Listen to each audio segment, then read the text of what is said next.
I just wanna feel like this, living life, no regrets. Hands up in the air like ooh, nothing's gonna break my mood. Yeah, I just wanna feel like this, feel like this, feel like this,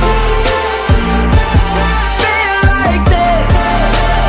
I just wanna feel like sun. Si Brent po, makulit pero malambing. Kailangan pag tinakausap ka niya, haharapin mo talaga siya kasi kukulitin ka talaga niya, hindi ka niya titigilan. Tapos siya talaga, yung gusto niya, yung attention na gusto niya, makuha niya sa'yo. Yun, ganun siya.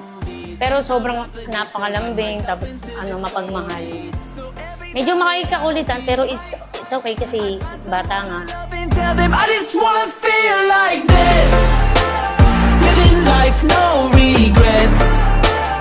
Hands up in the air like ooh, nothing's gonna break my mood. Yeah, I just wanna feel like.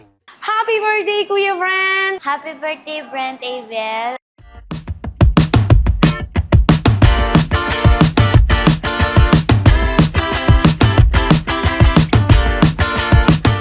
Kuya, alam mo naman kung gaano kita kamahal. Yung ginawa naming plano na to, all-out support. Gusto ko pagdating ng araw, ma-realize mo tsaka makita mo kung gaano ka namin kamahal talaga. Tapos sana dumating yung araw talaga na pinapromise mo sa akin makatapos ka. Looking forward si Mama doon, yun. Proud ako sa'yo palagi. Yan, love na love ka na.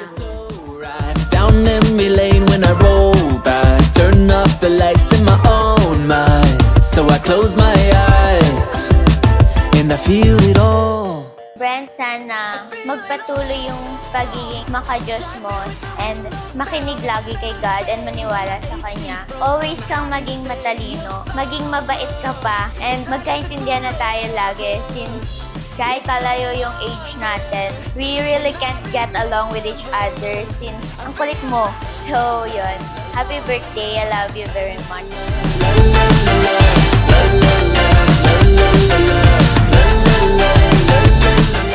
Hi Kuya Brent, happy birthday. Sorry hindi nakauwi si Papa dyan, dito ba tayo sa malayo? Basta huwag mong kakalimutan ang bili ko sa'yo habang wala si Papa. Ikaw muna ang kuya at Papa dyan. Tulungan mo si ate, si Asiel, pati mama mo. Mag-aral kang mabuti, sumunod sa mga teacher, huwag mong kikipag-away, okay? Love you, bye.